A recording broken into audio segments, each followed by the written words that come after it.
Niyaya ni Caerio na umakyat sa bundok ang 25 anyos na si Tolome isang araw ng 1:30 ng hapon. Mangangalap sila ng iba't ibang halamang pwedeng gamitin sa pagpupurmula ng mga gamot para sa iba't ibang sakit o mga pangontra sa mga elemento at iba't ibang uri ng aswang. Si Caerio ang pinaka-leader ng mga albularyo sa baryo Linakasan. Ang baryong karamihan ay mga albularyo ang nakatira. Isa si Tolome sa personal na mga tinuruan ni Caerio upang maging mahusay at epektibong albularyo. Ang bundok na pinuntahan nila ay sa kabilang baryo pa, ang baryo Kinurva. Dito sila madalas mangalap ng mga halaman at mga parte o dagta ng mga puno. Habang umaakyat sila sa bundok, ay nag-uusap sila. Caerio, matanong ko lang ho, anong mangyayari kapag halimbawa nakapag-asawa ang isang albularyo ng aswang? Ano ho mangyayari sa kalalabasan ng kanilang magiging anak? Ay, ang kalalabasan ng kanilang magiging anak ba ikama? Abay, depende sa pagkakahalo ng genes ng mga magulang.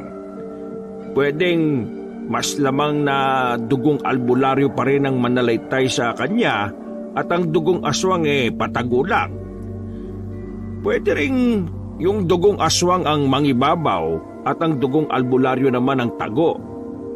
At pwede rin pantay lang na mangibabaw at nasa individual na kung paano niya gagamitin ang pinagsama niyang mga kakayahan. Saka, bakit mo nga pala natanong ang ganyan, iho? Ho? Wala lang ho. Bigla ko lang hong naisip. Alam niyo naman, masyadong malikot ang imahinasyon ko kung ano-anong senaryo ang naiisip ko. Malayo natin, makaenkwentro tayo ng kalahating aswang at kalahating albularyo. Tapos makikitira dito sa baryo natin para tiktikan tayo. Di ba mahirap kapag ganun? Sa bagay, may punto ka, iho. Isa rin talaga yan sa kailangan nating paghandaan. Hindi imposibleng dumating ang panahon na bigla na lang tayong salakayin ng grupo ng mga aswang. Kaya kailangan makapagpormula agad tayo ng langis na pandetekta ng mga taong kalahating aswang at kalahating albularyo. Caerio, kung sakaling ang madikta natin yung mas lamang sa dugo niya yung pagiging aswang kaysa pagiging albularyo, anong gagawin natin sa kanya? Pupugutan ho ba natin agad ng ulo o ano? Aba depende siguro sa laki ng porsyento ng pagiging lamang ng dugong aswang niya. Kung masyadong lamang, matik pugot ulo yon. Pero kung sakaling hindi naman ganon kalamang, pwedeng siguro pag-eksperimentuhan muna natin siya sa pagpupurmula ng mga halamang gamot at mga pangontra laban sa mga aswang. Paano ho kung halimbawa mas lamang yung dugong albularyo, matuksong gisingin yung kanyang dugong aswang at bandang huli magpa siyang maging aswang na lang kaysa maging albularyo?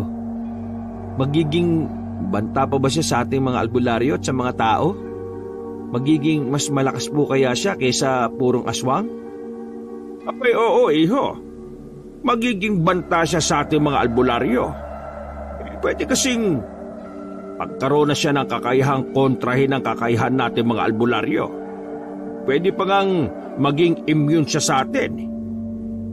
Ibig ding sabihin magiging malaking banta rin siya sa mga tao. Oras na makatikim siya ng tao magiging agresibo siyang mambiktima. At ito pa, iho, magiging banta rin siya sa mga purong aswang. Ho? Magiging banta rin ho siya sa mga purong aswang? Bakit ho naging ganon?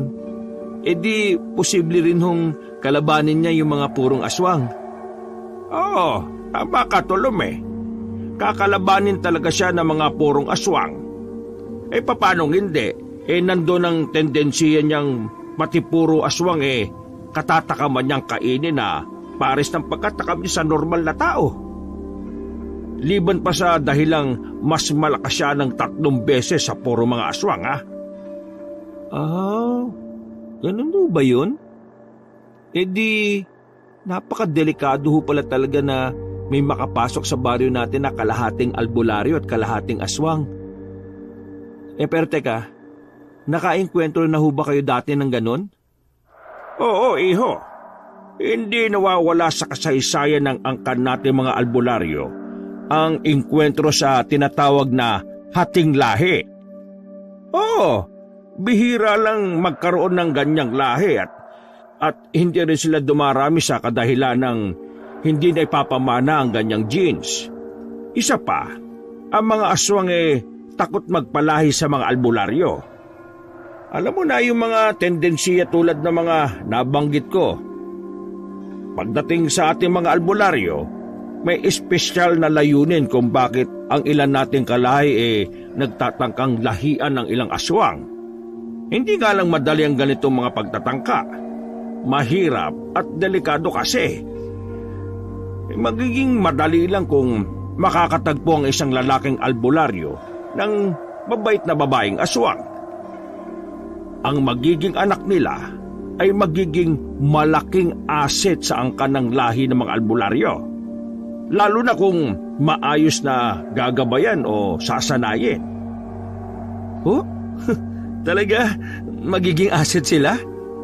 Pero paanong paraan ho sila magiging asset? Malaki. Malaki ang magiging papel nila. Kapag dumating ang panahon na maglalaban ang kampo ng mga aswang at kampo ng mga albularyo, hindi imposibleng mangyari yon, ha? Malaking papel na hindi pwedeng basta-basta malaman ng iba, mapa-albularyo man o ng mga aswang. Walang ibang dapat pagsabihan, liban siyempre sa akin. Hindi rin ho pwedeng sabihin sa mga magulang niya, halimbawa? Hindi. Hindi na kailangan dahil alam na ng kanyang mga magulang ang kanyang papel. Maliban na lamang kung ang kanyang inaakalang mabuting inang aswang magtaksil. Yun ang mahirap. Malaking sakripisyo ng pagtitiwalang sangkot. Kateryo, ano pala yung mangyayari sa inang aswang niya kung sakaling matunugan ng mga kalahi niyang aswang na nagkaanak siya ng hati ang lahi? Mukha ho yatang delikado siya sa kanyang kalahing mga aswang. Delikado talaga siya kung hindi siya magpapakaingat para hindi siya matunugan. Pero kung sakali, na siyang tulungan ng mga kalahi nating albularyo. Kung kailangan nating makipaglaban sa mga aswang para sa kanya, gagawin natin. Saka teka nga, iho. Bakit nga pala sa ganitong paksa na yung usapan natin? Meron ka bang nalalaman na hindi ko nalalaman? Naku, wala ho. Ano naman hong idilihim ko sa inyo? Sabi ko nga ho sa inyo, sadyang malikot lang yung imahinasyon ko. Kung ano-ano ho talaga yung mga senaryo na naiisip ko Madalas pa nga ho yung mahihirap na sitwasyon pa ang naiisip ko. Di ba nga ho, turo nyo sa amin dati na mag-isip ng mahihirap na senaryo at subukang hanapan ng mga ito ng magandang solusyon para mahasa yung utak namin at para mabilis kami makapag-isip. Ganun ba? Sige. Puno na pala yung mga lalagyan natin. Sakto, papahapon na rin. Kailangan na nating bumaba at umuwi. Pahingi pala ng isang baging na makabuhay. At iho, tandaan mo ha, ang halamang makabuhay pinakamabisang pantaboy ng mga aswang sa paligid. Huwag mong kalilimutan magdala nito palagi at itago mo sa katawan mo. Oho, hindi ko yan kinakalimutan.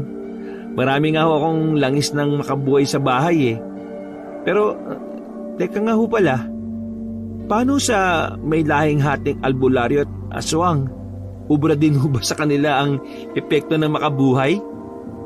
Uubra ang makabuhay sa mas lamang ang dugong aswang kaysa dugong albularyo. Sa 50-50, mas lamang ang dugong albularyo na walang epekto. Kaya gumagawa rin ako ng formulang langis na e-epekto rin sa kanya. Para kung sakali madetekta kagad natin sila. Paano naman ho ninyo yun magagawa kung wala naman ho kayong kilalang may lahing hati na 50-50 o mas lamang ang dugong albularyo? Paano nyo matitesting ang mabubuo nyong langis? Problema ko na yan, iho. Bilang leader din yung albularyo, may mga pamamaraan akong sa akin lang muna at hindi ko munang pwedeng ipaalam kahit na kanino. May tamang panahon ng pagpapahayag. Para bagang alas na hindi basta-basta pwedeng ilapag kung hindi pa panahon. Laging sa huli ito nabubunyag, di ba? Ano, nakukuha mo ba, iho? Oo, Ka-Eryo. Naiintindihan ko na ho. Malaki ho ang tiwala at paggalang namin sa inyo sa bawat na desisyon nyo at sa pamamahala nyo sa buong angka nating mga albularyo. Sa kasagsagan ng pag-uusap ni Ka-Eryo at Tolome na nooy nakababa na ng bundok, walang ano-ano ay may napansin silang mga kaluskos sa paligid. Gumagalaw-galaw ang malalagong mga talahib sa isang gilid ng makitid na binabagtas nilang daan. Alerto ka, Tolome. May kung anong sa paligid na nabubulabog ng dala nating makabuhay. Hindi ko matiyak kung aswang o ano Naamoy mo rin ba? Kakaiba ang baho ng amoy nito. Diyan lang ho kayo, Ka-Eryo, at titingnan ko kung ano. Palagay ko alam ko kung anong nilalang yan Ako ang bahala. Hintayin niyo ako dyan. Maingat na sinundan ni Tolome ang nilalang na kung saan-saan sumusuot sa talahiban. Iniwan niya saglit sa isang tabi ang sukbit niyang lagayan ng mga halamang nakalap nila na may laman ngang makabuhay. Ito ang naisip niya para hindi lalong maitaboy ang sinusundang nilalang. At sa wakas ay natuntun din niya ang pinagtataguan nito ng huminto.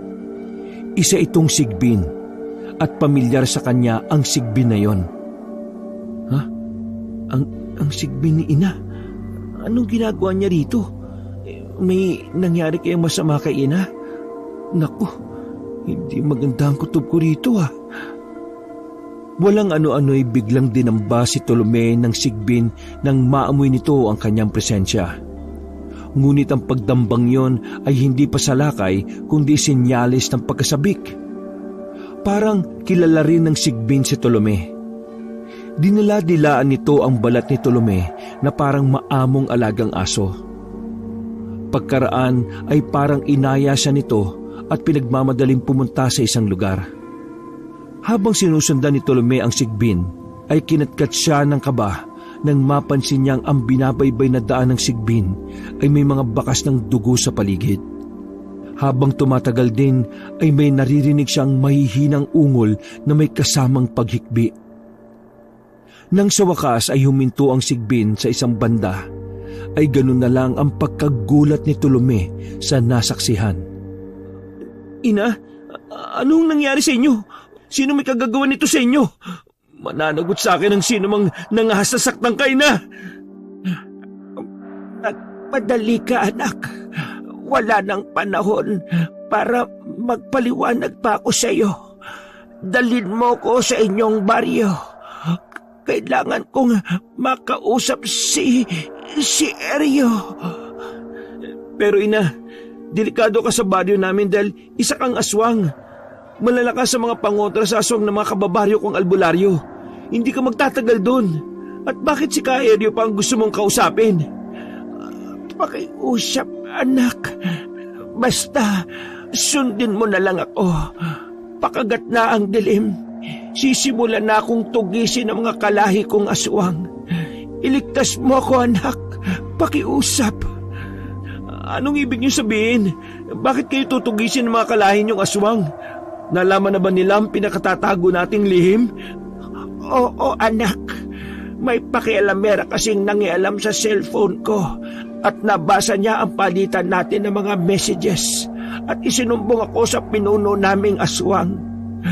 Patawad anak, at ngayoy nanganganib ang buhay ko. Pati na rin ang buhay mo at ng inyong baryo. Walang kaalam-alam ang mag-ina na habang nag-uusap sila sa tagumparte ng talahiban, ay natunto na pala sila ni Ka-Eryo na naiinip sa paghihintay kay Tolome. Dala na rin nito ang pansamantalang iniwanang sukbit na lalagyan ng mga halaman ni Tolome. Sa pagka-alerto, ay tinangkang dambahin ng alagang sigbin ni Dolores si Ka-Eryo. Ngunit agad itong nakailag nang maramdaman ng pantaboy na puwersa ng hawak-hawak na baging ng makabuhay ni Ka-Eryo. Sinaway ni Dolores ang sigbin at si Ka-Eryo na may ibinabarin at itinabi ang mga dalahin bago lumapit sa mag-ina. Dolores, anong ginagawa mo rito? Anong nangyari sa iyo? Eryo, patawad sa kakulangan ko sa pag-iingat. Nalaman na ng mga kalahi kong aswang ang lihim natin. Dahil dito, nitong pagkagat ng dilim, ay lulusubin na nila ang baryong linakasan.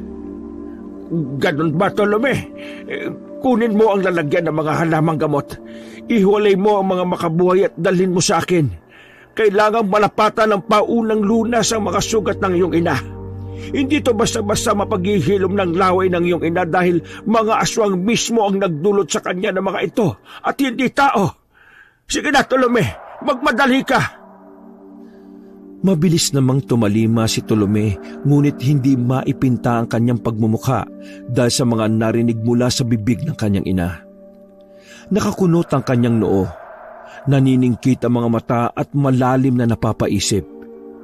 Maraming tanong at mga konklusyon ang naglalaro sa kanyang utak. Hindi din siya makapaniwala na si Ka-Eryo pala ang kanyang ama. Inilihim ito sa kanya ng kanyang ina. Samantala, matapos mapahira ng gamot erbal ang malulubang mga sugat ni Dolores, ay may ibinilin si Ka-Eryo kay Tolome. Makinig ka, Tolome. Magpapaiwan kami ng iyong ina dito sa baryo Kinurva. Importante ito para sa kaligtasan ng iyong ina.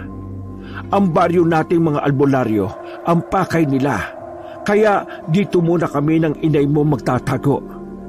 Ikaw ang kanang kamay ko at tumatayong pangalawa sa atin sa ating mga albularyo. Kaya sa iyo ko muna inaatang ang pagmamando sa ating mga kalahi. Magtiwala ka sa sariling mong mga kakayahan. Anak ko, sundin mo lang ang lahat ng mga itinuro ko sa iyo. Sige na, lumarga ka na. Isama mo na rin itong alagang sigbin ng iyong ina. Ang amoy nito ang ikatutunto namin kung sa amin siya sasama. Kung tungkol naman sa amin ng iyong ina, huwag mo kaming alalahanin. Marami akong alam na paraan para hindi kami matunto ng mga aswang dito sa baryo Kinurva. Anak, sana'y maunawaan mo kami ng iyong itay. Ikaw ang tanging pag-asa namin kaya mahigpit ka naming inilihim sa loob ng mahabang panahon. Sa iyo nakasalalay ang kaligtasan ng baryo Linakasan at ikaw ang tanging inaasahan naming lilipol sa baryo ng Katungkab na baryo ng masasama at mababangis na mga aswang kung saan ako nagmula. Kung tungkol naman sa mga katulad kong mabubuting mga aswang, alam mo na kung ano ang gagawin. Naituro ko na sa iyo ang kanilang palatandaan at kung paano mo sila mahihikayat na makipagtulungan sa iyo. Mabilis na bumiyahe si Tolome pabalik sa baryo Linakasan gamit ang kanilang tricycle na siyang sinakyan nila ni Ka-Eryo nung bandang tanghali. Wala siyang inaksayang panahon para balaan ang kanyang mga kababaryo at manduhan ng kung ano ang mga dapat nilang gawing paghahanda laban sa paglusob ng mga aswang pagkagat ng dilim. Nang dumating siya sa baryo, ang kasama niyang sigbin ay nag-anyong hangin sapagkat hindi ito basta nagpapakita sa karaniwang mga tao. May isinabit din si Tolome rito kung anong parang kwintas na baging na isa rin sa mahigpit na ibinilin sa kanya ni Ka-Eryo para hindi ito tablaan ng anumang pangontra rito ng mga kababaryo nilang albularyo at para maitago na rin ang matapang at mabaho nitong amoy. Inutusan ni Tolome ang kanyang mga kababaryo na agarang magtipon-tipon para sa kanyang importanteng mga sasabihin. Makinig kayong lahat mga kababaryo ko. May nakaengkwentro kaming aswang ni Kaeryo pagbaba namin sa bundok sa baryo Kinurva nang mangalap kami ng mga halaman. Ngayon ay nagbabanta silang lusubin ang ating baryo nitong pagkagat ng dilim. Si Kaeryo ay nagpasya sa baryong Kinurva muna manatili at magtago dahil may ilang mga taga-barangay Kinurva ang nangailangan na iligtas sa mga buhay nila. Sa akin muna iniatang ang kanyang papel pansamantala bilang kanyang kanang kamay. Paano namin makakasigurong totoo sinasabi mo? Bakit naman susugurin ng mga aswang ang baryo natin ng ganun-ganun na lang? Dahil lang sa nakaengkwentro ninyo sila ni Kaeryo? Pasensya na, hindi ko muna maaaring sabihin sa inyo ang totoong pinakadahilan ng kanilang paglusob. Mahirap itong ipaliwanag na ako lang dahil hanggang ngayon hindi ko pa rin lubusang naiintindihan. Hayaan natin si Kaeryo na lang ang magpaliwanag kapag nandito na siya, Omer. Mga kababaryo, huwag sana natin pagdudahan si Tolome. Hindi naman lingid sa ating kaalaman na siya ang kanang kamay ni Kaeryo. Saka tingnan nyo, may mga bahid ng dugo ang kanyang katawan, tanda na may nakalaban nga silang mga aswang. Dala rin niya ang ilang gamit ni Kaeryo sa pangangalap. Ako mismo namataan ko sila bandang pagkatanghali na magkasama at sakay ng tricycle bago sila umakyat ng bundok sa kabilang baryo. Hindi naman sa nagdududa kami, Densyo. Ang sa akin lang naniniyak lang. At ngayong nakikita ko namang seryosong sitwasyon, eto, wala nang dahilan para magduda pa ako. Kung ganoon mga kababaryo, ihanda na ang mga dapat ihanda. Magsabit ng mga bawang sa mga bintana. Magpahid ng mga langis pangontra sa mga aswang. Ilabas sa mga buntot pagi. Ilabas sa mga itak. Siya nga, sundin natin si Densyo. Mag-orasyon din ng ilang mga kababaihan. Siguraduhin lahat ay may mga makabuhay at mga langis na pangontra sa mga aswang. Magsipagsindi rin kayo ng mga sulo at itulo sa labas ng inyong mga bahay. Ang may mga pana ay maglabas ng mga pana. Ang may mga sibat ay maglabas ng mga sibat. Ilabas din ang pinatulis ng mga buho na pantuhog sa mga aswang. Magagistin kayo ng mga baging na makabuhay sa mga bubong ng inyong mga bahay para hindi sila makalapag doon. Tandaan nyo, kung alin parte ng katawan ng mga aswang ang pupuntirehin sa puso dapat o kaya sa likuran para hindi nila mahimura ng kanilang laway at para hindi ulit maghilom. Kada babagsak na aswang ay sabuyan nyo kaagad ng kasi ng kanilang mga sugat o kaya herbal nating langis at tarakan ng buho sa dibdib. Importante na huwag kayo magpanik. Alerto at aliso lang dapat tayo para makapag-isip tayo ng malinaw. Tulong-tulong tayong lahat. At nang lumatag na nga ang dilim sa baryo Linakasan, ay nagdagsaan na nga ang mga aswang. Marami sa kanila ang hindi nakalusob dahil natakot sila sa mga sulo ng apoy. Kaunti lang ang lubusang nakapasok at umatake. Yung mga kumbaga ay manhid sa ningas ng apoy. Mga aswang na may mga matataas na ranggo. Puntirihin niyo ang mga aswang na nakapasok! Huwag niyong hayaang patayin at itumban nila mga nakasinding sulo! Bawat mamamatay at matutumbang sulo ay sikapin niyong sindihan at itulos uli! Mahirapan tayo kapag lahat sila ay nakalusob!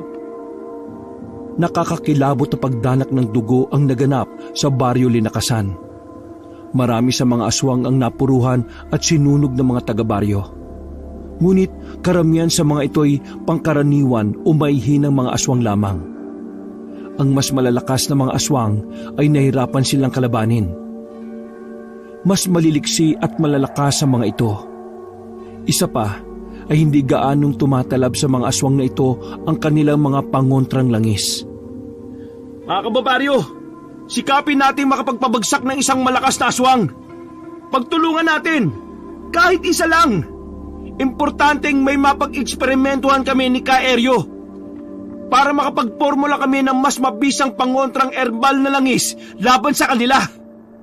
Huwag nating susunugin. Igagapos lang natin ang mahigpit at ikukulong natin.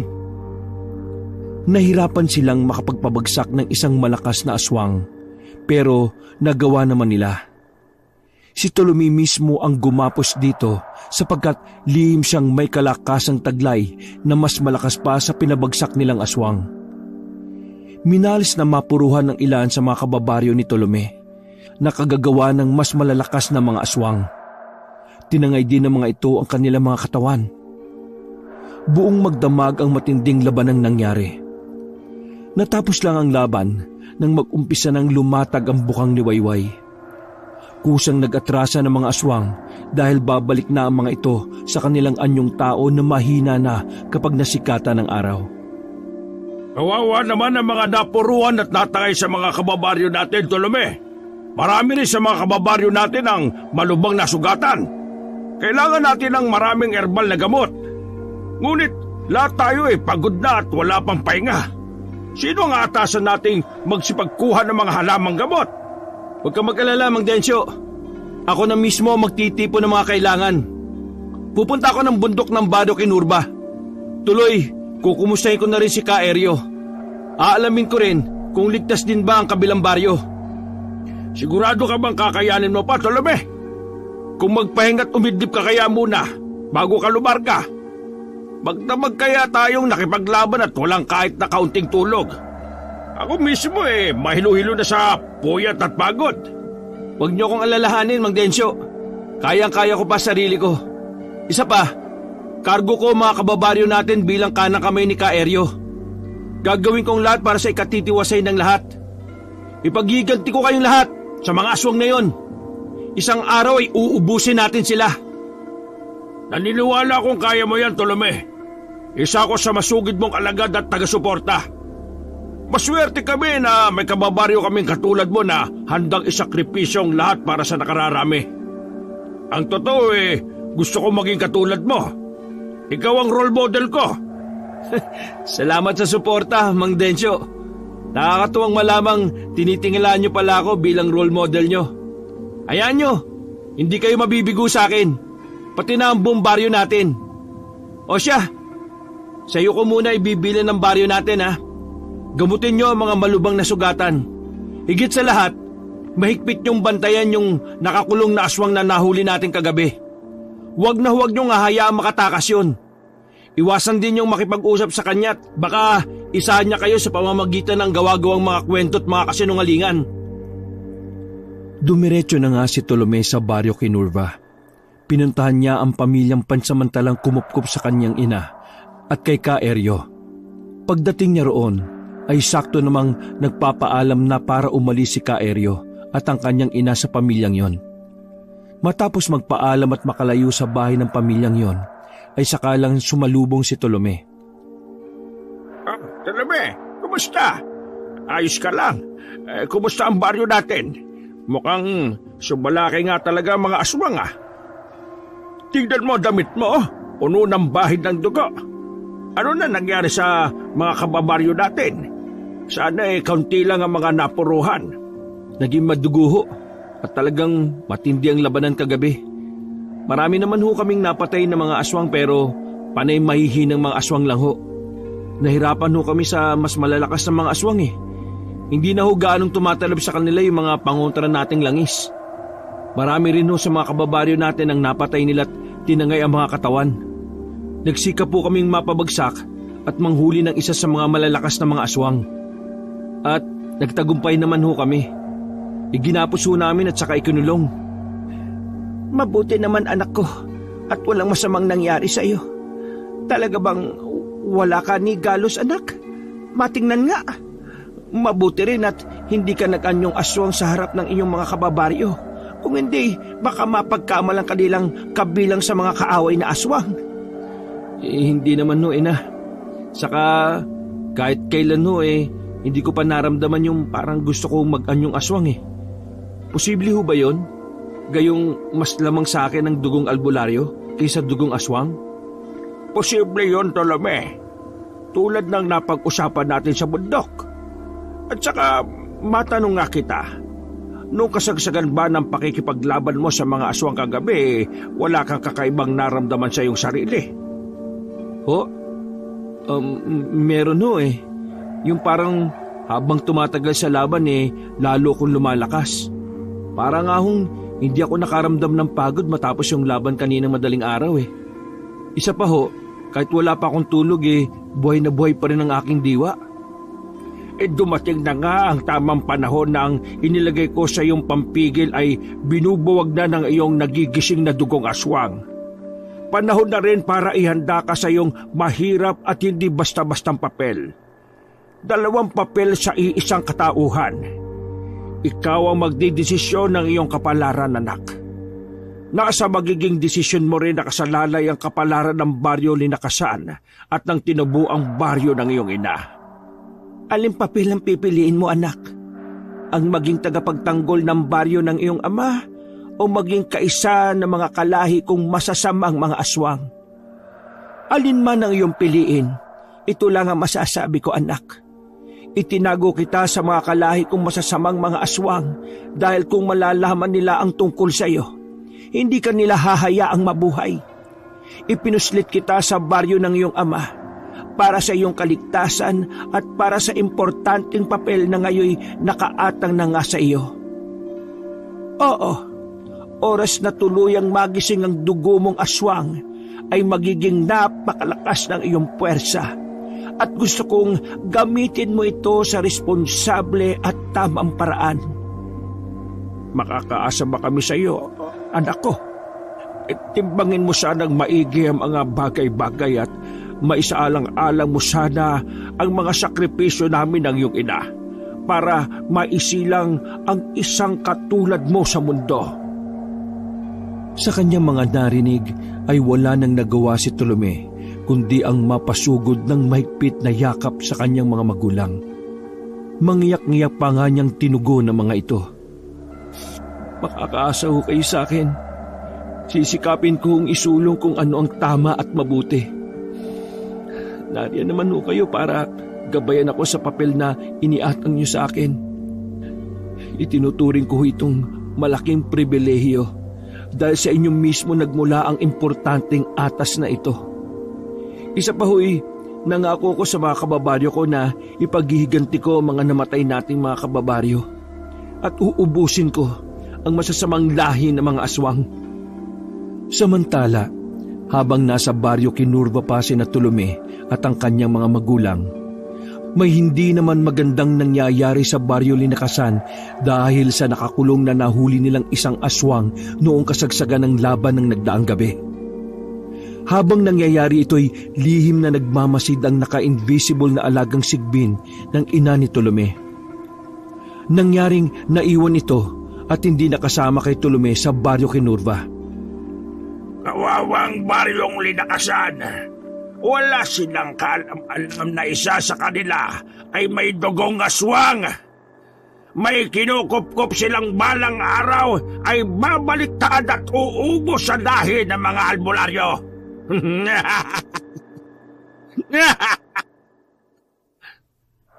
Ha? Anong ibig mo sabihin?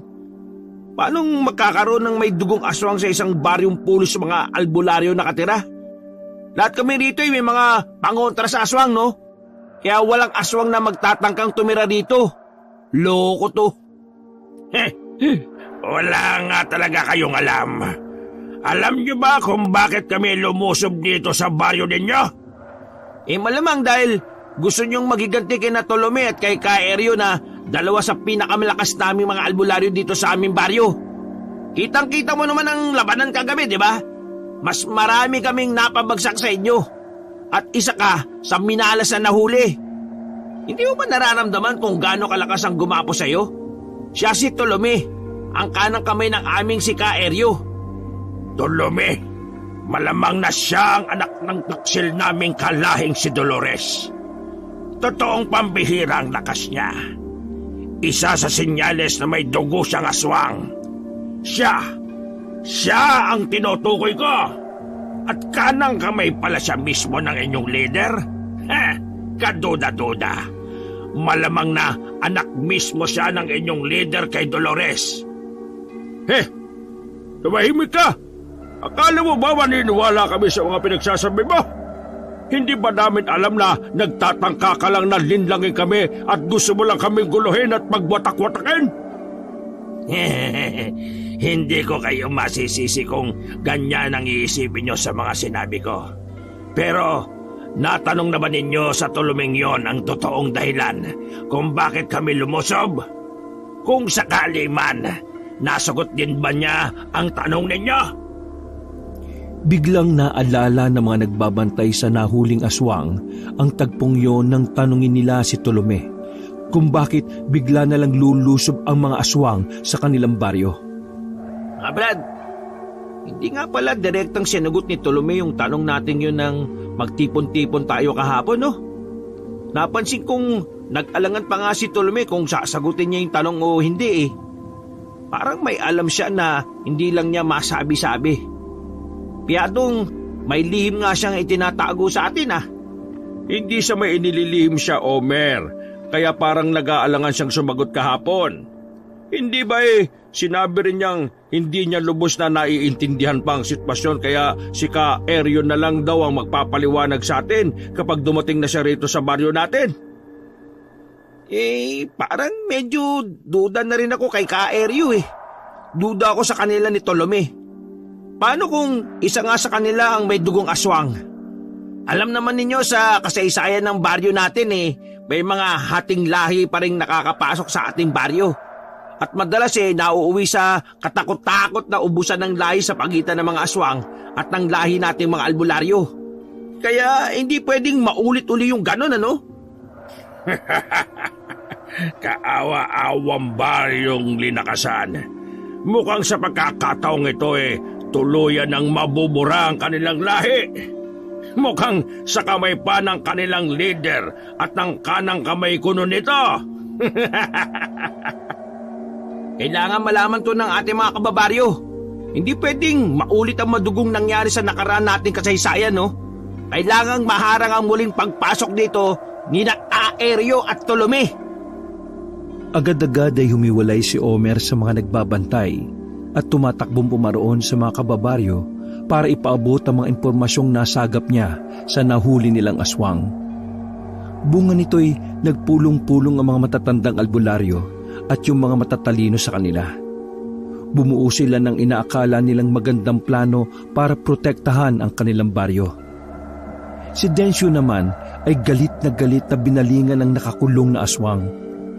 Maras niyang pinaghahampas ito ng buntot pagi, ano pat halos ikamatay nito ang tindi ng sakit at hapding dinanas. Ang dapat pala sa iyo, aswang ka hindi na namin hinayaan pang mabuhay Salot ka sa baryo namin. Hindi totoo mga pinagsasabi mo. Naniniwala pa rin akong may mabuting plano para sa baryo namin si Ka Eryo at si Tolome. Ang lahi niyo ang mauubos at hindi ang lahi namin. Samantala, pabalik sa baryo Kinurva ay namataan ni Dolores ang aswang na ina ni Tolome na humahangos ng takbong lumapit sa kanya ang alaga niyang sigbin na nagbuhat pa sa baryo Linakasan. Nakipag-usap ito kay Dolores sa pamamagitan ng kakaibang mga ungol na iba-iba ang tunog at maahalatang may hatid itong hindi magandang balita. Paano ang gagawin natin, Eryo? Nagpaplano mga kababarin niyo laban sa inyong dalawa ni Tolome sa pagbabalik niyo roon.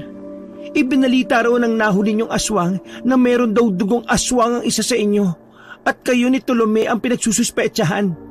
Pinagdududahan na nila ang inyong pagkatao. Dapat hindi ka kagad umalis sa baryo natin, Tolome. Hinintay mo na lang sana ang pagdating namin doon ng iyong ina. Pero kailangan ho ng mga kababaryo natin ng maraming herbal na gamot para sa maraming malulubang na sugatan.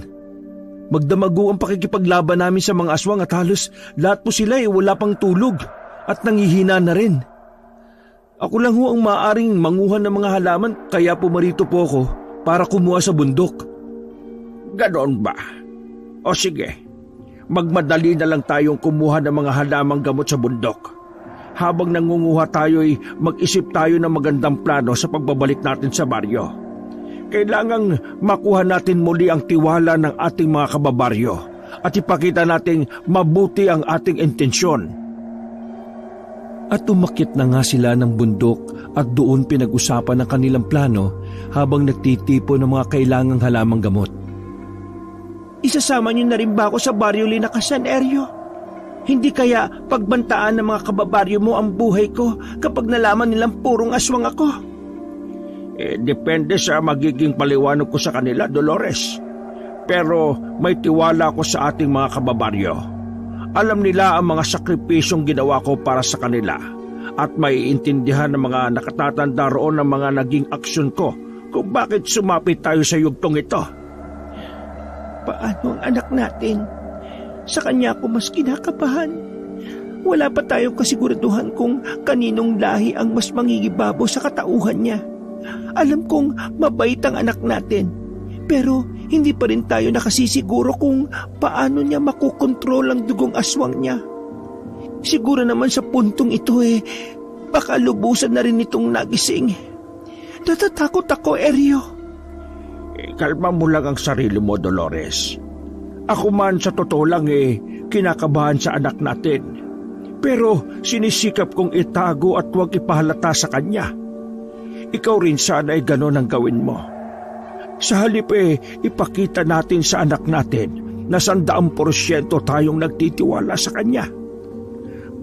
Walang ano-ano, habang nagbubulungan sina Eryo at Dolores sa walang kamalay-malay na si Tolome na medyo napalayo naman sa kanila, ay bigla na lang silang nakarinig ng katakot-takot na atungal at singasing ng kung anong mabangis na hayop. Sa takot na baka kung ano na ang nangyari kay Tolome, ay dali-daling tinalunto ng mag-asawa ang pinagmumulan ng tunog na yon.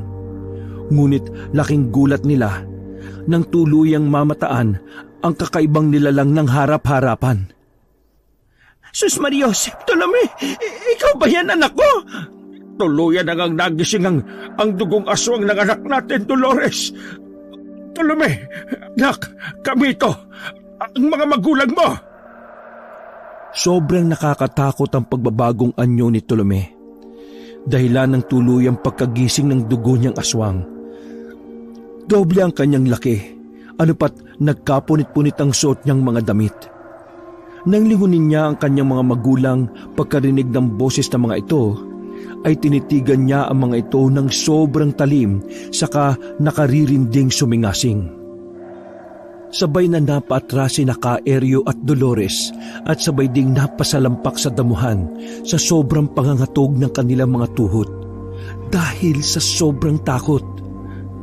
Anak, ang inay mo ito at ang iyong itay, hindi mo ba kami nakikilala? Huwag mo kaming sasaktan, Tolome, anak. Pilit kinikilala ni Tolome ang kanyang ina. Bumuhos sa kanyang isip ang mga alaala niya kasama ito. Ngayon ay kay Eryo naman siya bumaling at ganun na lang ang pagkulo ng kanyang dugo at panginginig ng kanyang mga kalamnan nang parang hindi niya ito makilala.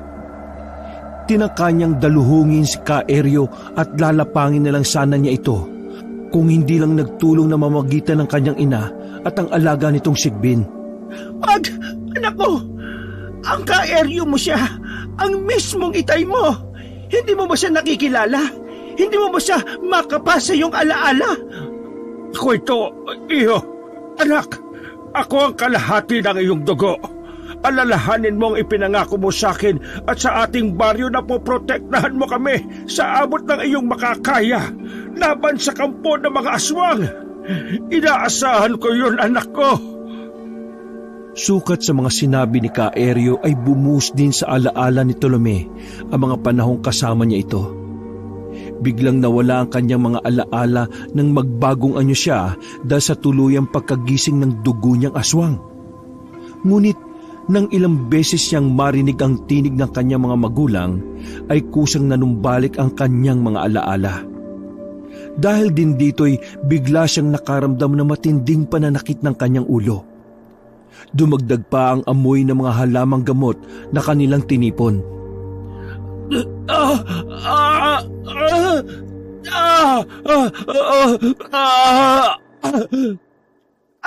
Anong nangyayari sa iyo? Anong nangyayari sa anak natin, Eryo? Natatakot ako. Ano ang gagawin natin sa kanya? Hayaan mo lang siya, Dolores. Malamang dahil yan sa panunumbalik ng kanya mga alaala at dahil na rin sa mga halamang gamot sa paligid na nakukontra ng kanyang pagiging aswang. Palagay ko kusa ring inaawat ng dugo niyang albularyo ang dugo niyang aswang. Ngunit, paano kung hindi? Paano kung mangyaring mabaliktad ang mas lamang sa kanyang pagkatao?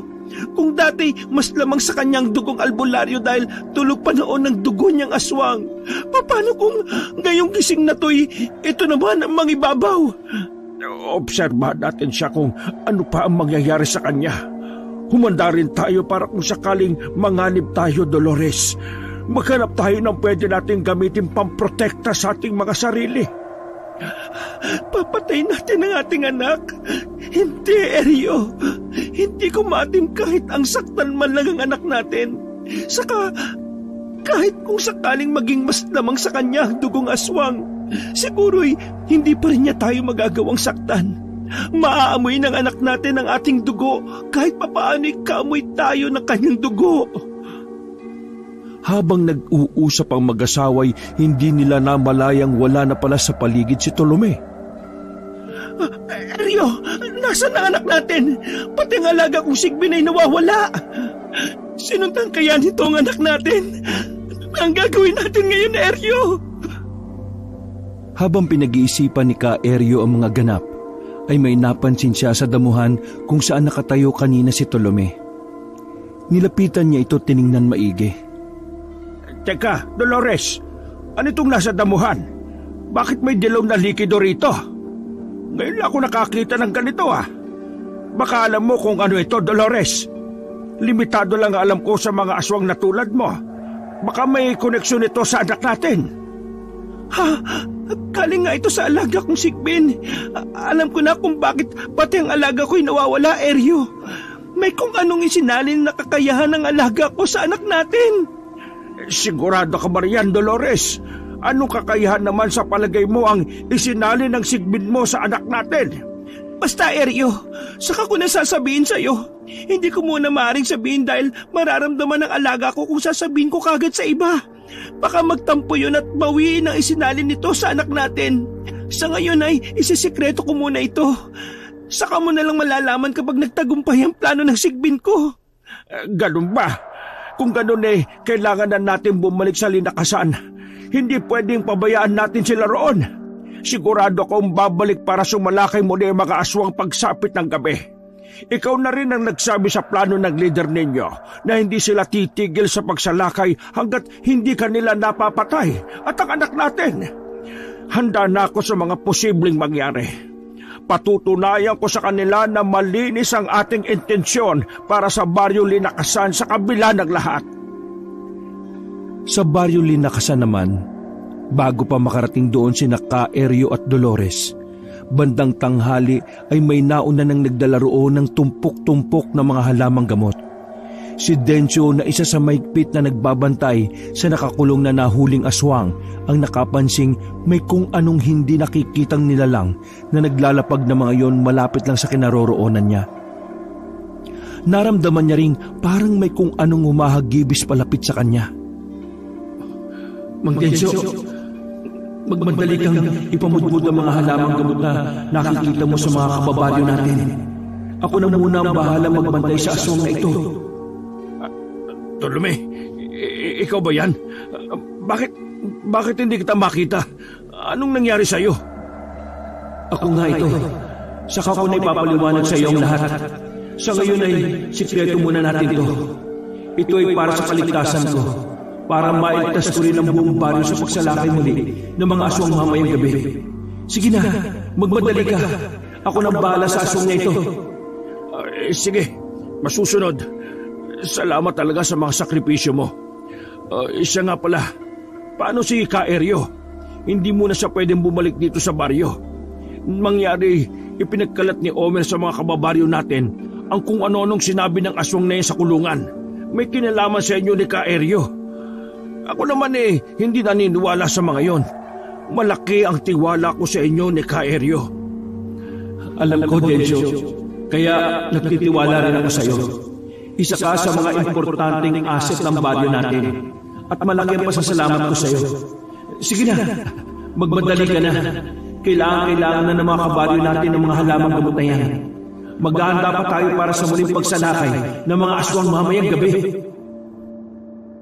Habang ipinamumudmod naman ni Dencio ang mga halamang gamot kasama ang ilan niyang pinagkakatiwala ang mga kababaryo, ay siya naman pagdating ni Caerio at Dolores.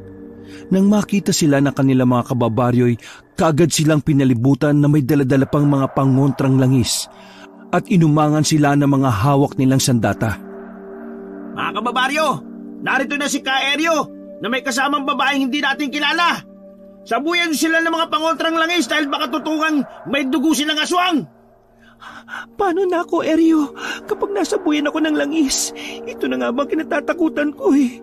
Malalaman nilang isa akong aswang. Mga kabaryo, sandali lang. Kumalma muna kayo. At huwag kayong magpadalos-dalos. Makinig muna kayong maigi sa mga sasabihin ko. May kinalaman sa mga impormasyong nasagap ninyo tungkol sa akin at kay Tolome. Panahon na rin siguro para ipalam ko sa inyo ang isang mahalagang lihim. Habang nagsasalita si Caerio, may mga hindi pa rin nakatiis na magsaboy pa rin ng langis kina Caerio at Dolores. Nang masabuyan na si Dolores, ay may kung anong hindi nakikitang nilalang na mabilis na yumakap sa kanya. Pamilyar kay Dolores ang amoy nito at alam niya ang nilalang na ito ang pumuprotekta sa kanya. Nabigla naman si Caerio at nagtaka sa hindi inaasahang pangyayari. Ngunit nang magkatitigan sila ni Dolores at mag-usap ang kanilang mga mata, ay nakuha na niya ang ibig sabihin ng lahat. Kaya naman ay ipinagpatuloy na niya ang sasabihin. Unang-una mga kababaryo ko, 100% dugong albularyo ang taglay ko. Bakit niyo nagagawang pagdudahan ako samantalang kay tagal niyo na akong leader at puro para sa ikatitiwasay ng ating buong baryo ang isinusulong ko? Si Tolome pala, Caerio. Nasaan si Tolome? Bakit hindi niyo kasama? Malamang na siya ang may dugong aswang kaya takot na siyang pumarito. O kaya baka umanib na yun sa mga aswang. Pinagtaksilan tayo ng Tolomeng yun. Kasalanan mo ito, Caerio Ipinahamak mo ang baryo natin sa pamamagitan ng pagkupkop sa may dugong aswang. Makinig muna kayo mabuting mga kababaryo ko sa lahat ng aking mga sasabihin. At tapusin muna ninyo ako sa lahat ng paliwanag ko. Wala munang sisingit kung pwede. Saka na kayo gumawa ng anumang pasya kapag naipaliwanag ko na ang lahat. Maliwanag ba? Maliwanag po, Caerio. Sige po, ituloy nyo lang. Nasa inyo po ang tiwala ko 10 ng aking mga kapamilya, kaanak at mga kaibigan. At nagpatuloy nga si Caerio. Sinimulan niya ang kanyang mahabang paliwanag sa kanyang mga kababaryo. Alam kong may alam kayo sa kasaysayan ng ating lahi at sa pakikipaglaban natin sa lahi ng mga aswang. Alam ko rin alam niyong nagkaroon na ng mga hating lahi sa pagitan ng mga aswang at nating mga albularyo. Natroba tayo sa ilang malagim na mga kaganapan sa nakalipas dahil sa hating lahi na mas pumanig sa lahing aswang. Naiintindihan ko kung bakit ayaw niyong maulit itong muli. Pero may isang bagay na hindi niyo gaanong alam tungkol sa kahalagahan ng pagkakaroon ng hating lahi na mas lamang ang dugong albularyo kaysa dugong aswang. Ang ganitong lahi ang pag-asa natin para lubusang malipol ang masasamang mga lahi ng aswang. Ang totoo ang ganitong lahi rin ang kinatatakutan ng mga purong masasamang mga aswang. Kaya gagawin nila ang lahat para patayin ang ganitong lahi. Ganito ang sitwasyon natin ngayon kung bakit sinasalakay ng mga baryo ng mga aswang ang baryo natin. Sa kanilang narinig ay kung ano-anong espekulasyon ang pinagbubulungan ng mga kababaryo ni Caerio. Sa kabila nito ay nagpatuloy lang si Caerio. Hindi lahat ng mga aswang ay masasamang aswang.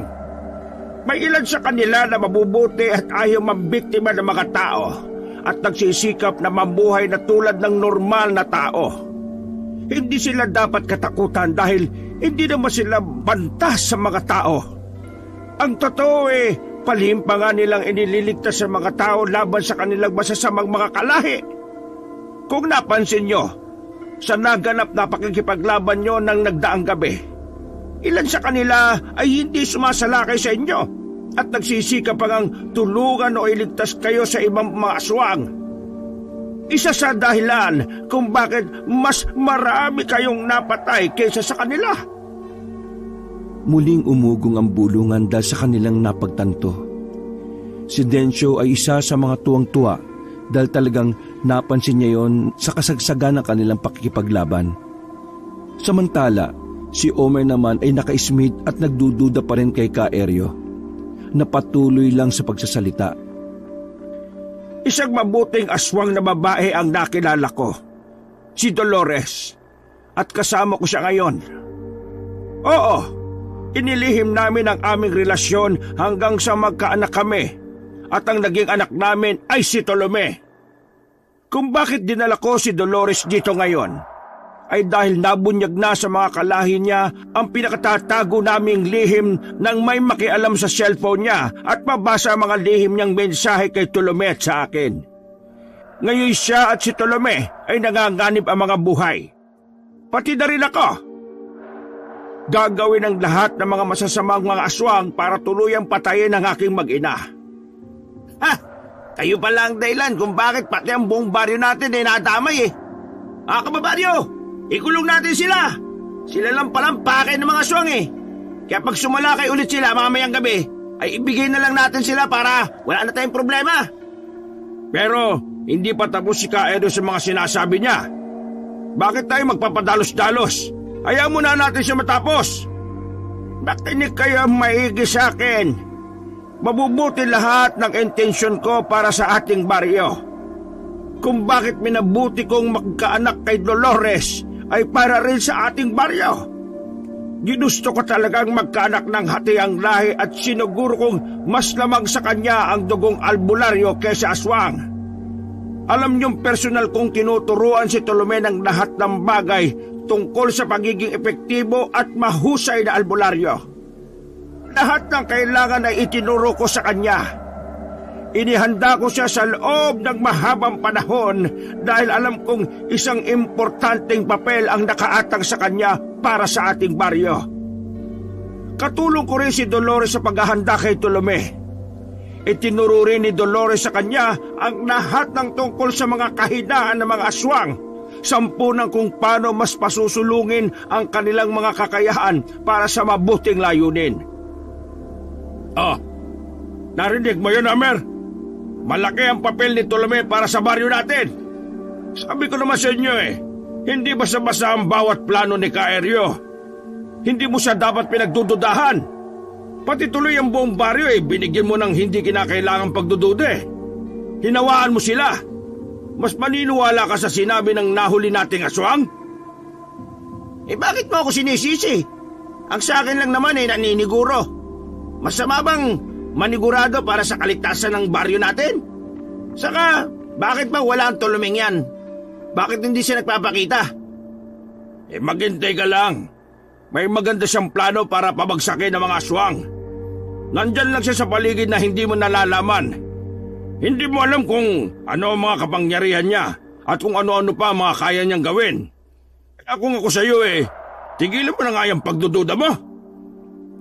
Dahil papahapon na at kailangan na nilang paggandaan ang muling pagsalakay ng mga aswang sa susunod na gabi, ay ipinasya na ni Ka-Eryo na tapusin ang kanyang mahabang pagpapaliwanag sa kanyang mga kababaryo. Maayos naman niyang naipaliwanag ang lahat at nakumbinsi naman niya ang karamihan sa kanyang mga kababaryo tungkol sa plano nila ni Tolome para lipulin ang baryo ng masasamang mga aswang at itira lamang ang ilang mabubuting mga aswang na tulad ni Dolores. Samantala, nang magsipaghanda na ang mga tagalinakasan para sa nalalapit na muling pakikipagsagupaan laban sa mga aswang, ay napansin ni Omer na nawawala ang nakakulong na nahuli nilang aswang. Sinita niya si Dencio na siyang mahigpit na tagabantay nito. Mang Dencio, anong ginawa niyo? Bakit nawawala yung nahuli nating aswang sa kulungan? Nako, malalagot ka ngayon kay Ka-Eryo niyan. Ipapalam ko to sa kanya. Yun lang ba? Huwag ka mag-alala. Iniram lang siya ni Tolome sa akin. Gagamitin lang daw niya laban sa masasamang mga aswang. Bahala ka na kung isusumbong mo pa ako kay Ka-Eryo o hindi. Basta siguraduhin mo lang na ako ang talagang mapapasama at hindi ikaw, ha? Sigurista ka naman, hindi ba? Bakit nang yabang mo na ngayon, ha? Siguro isa ka ring may dahing aswang. Tama ako, hindi ba? Umarangkada na naman ang mapagduda mong utak. Kung aswang ako, edi sana nung pa kita nilapa. Sipin mo nga yun. Samantala, si Tolome naman gamit ang hiniram na katawan ng nahuli nilang aswang at sa tulong ng mga aswang na katulad ng ina niyang si Dolores na isang mabuting aswang, ay pumaroon siya sa Baryo Katungkab para sa lihim niyang misyon. Ampuntiryahin ang lider ng mga aswang. Ayon sa dating sinabi ng kanyang ina, kapag napatay ang lider nilang aswang, ay magiging mahina ang mga aswang at madali lang matatalo maski ng normal na tao. O kaya naman ay kusa silang magsisipagbagsakan na wala ng malay. Kaya na magpunta si Tolome sa baryo ng mga aswang para harapin ang kanilang leader. Nagpanggap siya bilang si Mamerto, yung nahuli nilang aswang. Maging ang boses ni Mamerto ay ginaya niya.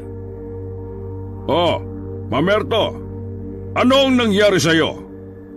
Mahal na pinuno, nakatakas ako mula sa mga kamay ng mga albularyong nakahuli sa akin nang sumalakay tayo sa Baryo Linakasan. Pakinggan niyo ang mahalagang nalaman ko tungkol sa sitwasyon ng baryo ngayon. Lusubin natin sila ng mas maaga, pagkagat na pagkagat ng dilim. Karamihan sa kanila ay sugatan pa at mahihina sila dahil hindi pa sila gaanong nakakabawi ng tulog. Naroon na sina Ka-Eryo, Dolores at Tolome. Makakatulong natin sa paghuli sa kanila ang isang lalaking nagngangalang Omer at mga kasama niyang malaki ang pagdududa kay Ka-Eryo at Tolome. Kapag nakakita sila ng pagkakataon ay tutulong sila sa ikahuhuli ng mag-ama at ni Dolores. Mabuting balita. Gagamitin natin ang isa sa mga langis ko. Pero, teka, paano naman ako magtitiwala sa sinasabi mo, bata? Bigyan mo ko ng magandang rason. Ikulong mo ako, pinuno. Kung nagsasabi ako ng kasinungalingan at mabigo ang plano, patayin mo ko 10 ng aking angkan. Ngunit kung nagsasabi ako ng purong katotohanan, ay saka mo ako palayain at tituring mong isa sa mga tapat mong tagasunod. Yun lamang po, mahal na pinuno. Magandang deal yan, bata. Sige, ang plano mo ang isusulong ko ngayong gabi sa paglusob sa Baryo Linakasan. Total, hindi naman ako sasama sa paglusob mamayang gabi. May nakareserba akong plano laban sa Tolome na yon. Uhulihin ko siya sa sarili kong mga kamay sa paraang hindi niya nalalaman. Nung sumapit nga ang pagkagat ng dilim, ay maagang ang sumalakay ang mga aswang sa Baryo Linakasan. Ikinagulat ito ng mga taga-baryo. Nagpanik ang karamihan sa kanila dahil halos lahat ng mga aswang ay sumama sa paglusob. Kaunti lang ang natira sa Baryo Katungkab, kung saan ay nagpaiwan din ang kanilang pinuno. Nandiyan na ang mga aswang! Magmadali kayo at tumanda sa pag-atake! Mukhang mas marami sila ngayon at mukhang mas mababangis sila. Ilabas ang mga sulo, ang mga sibat, ang mga buntot pagi, ang matutulis sa mga buho at ang inyong mga itak. Pahiran nyo ang inyong katawan ng mga langis pangontra. Dali mga kasama, tulong-tulong tayo. Huwag kayong matakot, kaya natin to. Sina Ka-Eryo at Dolores na nasa loob ng isang matibay na bahay ay nag-alala nang marinig nila ang sigaw ni Densyo at ng iba pa nilang mga kababaryo sa labas.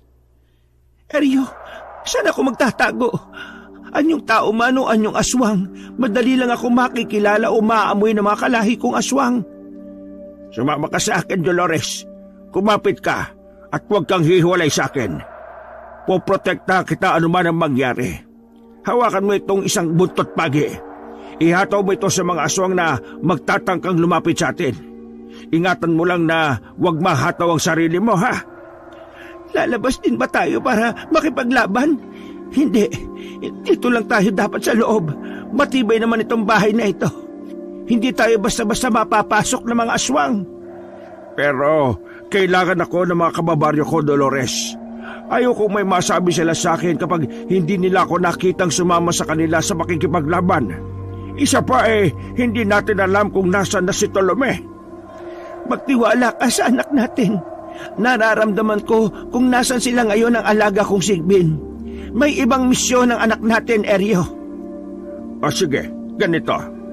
May iwan ka rito para ligtas ka. Ako na lang ang lalabas. Kailangan kong manduhan ang ating mga kababayan. Paglabas ko ng pinto kagad mong isara at ipadlak ang pinto, ha? Pumunta ka sa basement para hindi ka nila maamoy. Hindi pa talaga kita mapipigilan, Eryo. O siya, mag-iingat ka. Kilala ka naman ng mga kalahi kong aswang na mabubuti. Tutulungan ka nila sa labas. Tandaan mo ang pinakakahinaan ng mga aswang. Doon mo sila puntiryahin. Ngunit sa labas ay puro masasamang mga aswang lang ang kasalukuyang lumusob sa baryo Linakasan. Bilang lang sa daliri ang mga mabubuting aswang na sumama sa paglusob. Karamihan sa kanila ay naiwan sa baryo Katungkab para tumulong sa plano ni Tolome. Nakita kaagad ni Ka-Eryo sa labas sina Densyo at Omer. Nakipagtulungan siya sa mga ito sa pakikipaglaban sa mga nagliliparang mababangis na mga aswang. Napansin ni Ka-Eryo na talagang mahihina na ang kanyang mga kababaryo. Marami sa kanila ang nangangambang matalo ng mga aswang kung hindi lang pasimpleng tumutulong ang mabubuting mga aswang na ang mga palatandaan ng pagkakakilanlan ay itinuro sa kanya ni Dolores at bandang kaagahan ay itinuro rin niya sa kanyang mga kababaryo. Ka-Eryo, mukhang hindi natin kakayanin ang napakarami mga aswang na ito, Naawa ko sa mga kababaryo natin. Mahihina na talaga sila. Mukhang mapupulbos tayo nito. Nasaan na ho ba si Tolome? Siya ang kailangan natin ngayon. Akala ko ba may nakahanda siyang plano, Mang Densyo? Kagaya ng sinabi mo. Yun pala wala rin may tutulong sa atin ngayon, Tolomeng yun. Huwag mo siyang alalahanin.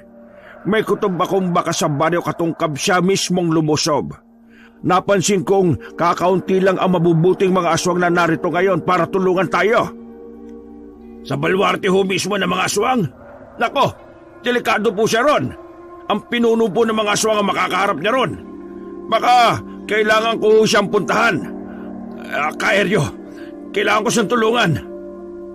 Hindi na kailangan, Densyo. Mas kailangan ka namin dito. Isa ka pa naman sa pinakamalakas at pinakamaliksi sa pakikipaglaban. Oo, kayo ni Omer at na mga kasama niyong kalalakihan. Walang ano-ano, habang nagsasalita pa si Ka-Eryo, ay hindi nila napansin ang mabilis na pagdaluhong sa banda nila ng isang pagkalaki-laking aswang. Dinagit nito si Ka-Eryo. Nataranta naman sina Densyo at Omer at sinikap gumawa ng paraan kung paano mababawi si Ka-Eryo. Nakipagtulungan sila sa mabubuting mga aswang na nakapansin din sa nangyari. Samantala, sa baryo Katungkab, sa pinagkulungan ni Tolome na nagpanggap bilang mamerto, ay sinimulan na niya ang kanyang plano. Ang ginawa niya ay lumabas siya sa katawan ni Mamerto at bumalik siya sa pagiging invisible niya. Tulad ng kakayahang ipinahiram sa kanya ng alagang Sigbin ng kanyang ina. Madali siyang nakatakas sa kulungan dahil tumagos siya sa pader. Hinanap niya kaagad ang kinaroroonan ng pinuno. Agad naman niya itong nakita na nakaupo pa rin sa kanyang marangal na tronong may ulo ng isang demonyo. Nagulat pa si Tolome nang mapalingon sa kinaroroonan niya ang pinuno na parabang nakikita siya nito. Pasibad pa itong lumapit sa kanya at nasaan yung aswang na ito. Sinakal siya nito sa liig at iniangat sa ere. Nagmukha siyang sobrang gaan lamang sa pagkakabuhat nito sa kanya. Sukat noon din ay bumalik na sa totoo niyang anyo si Tolome. Hindi na siya invisible. Akala mo ba ay hindi ko alam ang pinaplano mo, anak ni Dolores? Akala mo hindi ko alam na kakuntsaba mo ang ilang mga aswang dito? Pwes, Ikinulong ko na silang lahat. Wala ka ng katulong. At ngayon, tingnan natin kung kaya mo akong paslangin. Kung ganon, maglaban tayo. Hinahamo kita. Hindi ako natatakot sa isang katulad mo. Ganyan nga. Ganyan ang gusto ko. Matapang. Pero alam mo ba na isa akong hating lahi? Yun nga lang hindi katulad mong hating aswang at hating albularyo.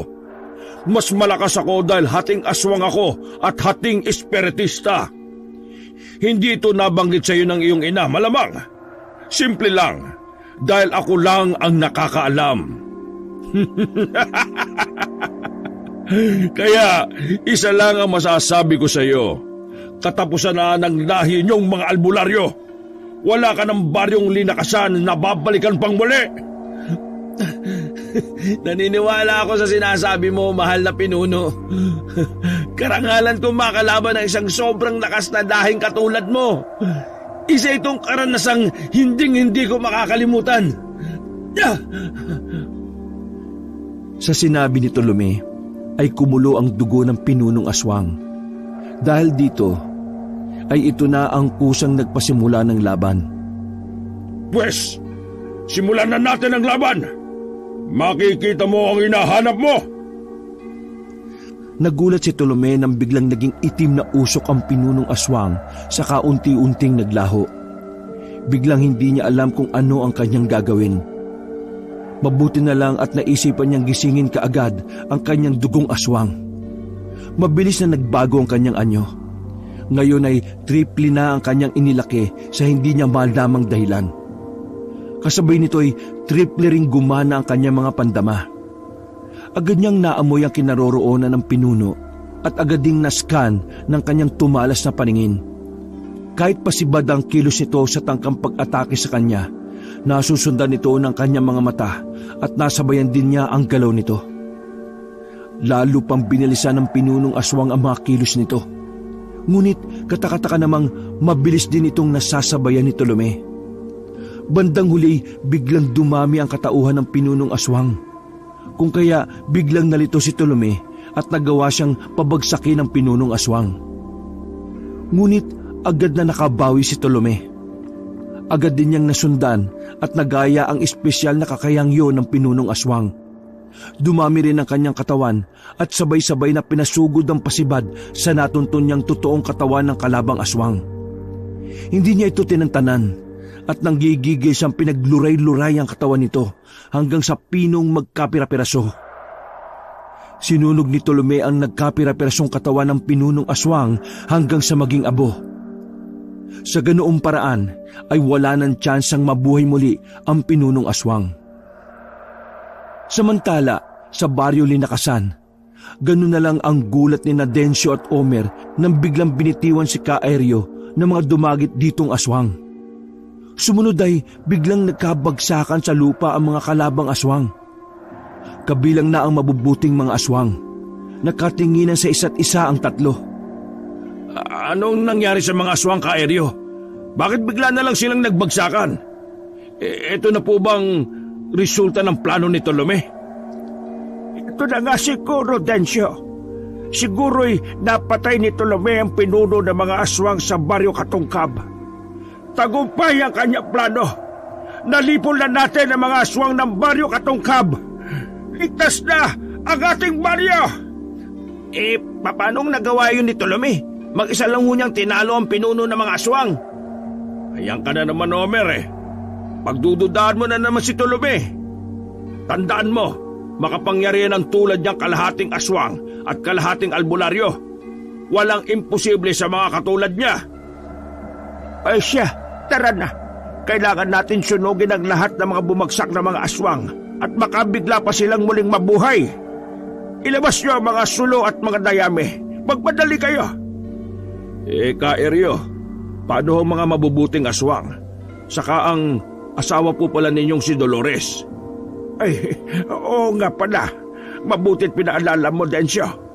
Huwag niyong susunogin ang mabubuting mga aswang. Mabubuhay pa ulit ang mga yon. Alam niyo na ang kanilang mga palatandaan. Ibukod niyo sila sa ligtas na lugar. Agad iniwan ni Ka Eryo ang dalawa at nagmamadaling pinuntahan ang asawang si Dolores.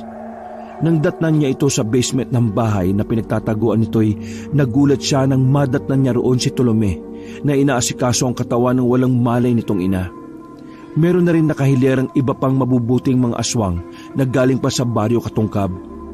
Nasa tabi rin ni Tolome ang alagang sigbi ni Dolores. Hindi na malaya ni Ka Eryo na napakalapad na pala ng kanyang pagkakangiti dahil sa mga nasaksihan. Lumarawan kasi sa isip niya na sa wakas ay mapapanatag na ang kanilang baryo laban sa pagsalakay ng mga aswang. Hindi na rin nila po problemahin kung papaano ulit magkakaroon ng malakas na hating lahi na tulad ni Tolome. Malaya na rin makikipanirahan sa kanila ang mabubuting mga aswang na pagkalipas ng isang araw ay muling mga bubuhay. Wakas,